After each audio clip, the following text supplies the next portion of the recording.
Shamili child ఆర్టిస్ట్గా తెలుగు తమిళ లాంగ్వేజ్లో మంచి క్రేజ్ని సంపాదించుకుంది. అక్క శాలిని బాబా అజిత్ల సపోర్ట్తో 2009లో ఓయి మూవీతో హీరోయిన్గా ఎంట్రీ ఇచ్చింది. బట్ ఆ మూవీ ఆశించినంత గుర్తింపు తీసుకురాలేదు. లాంగ్ గ్యాప్ తర్వాత మళ్ళీ కెమెరా ముందుకు రాబోతుంది. రీసెంట్గా బాబా అజిత్ చేసిన ఫోటోషూట్లో శాలిని లుక్స్ చాలా బాగున్నాయంట. ఆల్రెడీ తమిళ్లో కొన్ని మూవీస్కి సైన్ చేసిన శామిలి తెలుగులో నారా రోహిత్ పక్కన కథలో రాజకుమారి అనే మూవీలో యాక్ట్ చేయబోతుంది. డిసెంబర్లో సెట్స్ పైకి వెళ్ళి సమ్మర్లో రిలీజ్ అవ్వబోతున్న ఈ మూవీ శామిలి కెరీర్కి ఎంతవరకు హెల్ప్ అవుతుందో చూడాలి. మరి మిస్టర్,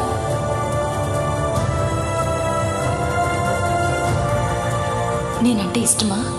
కాదండి, ప్రేమ.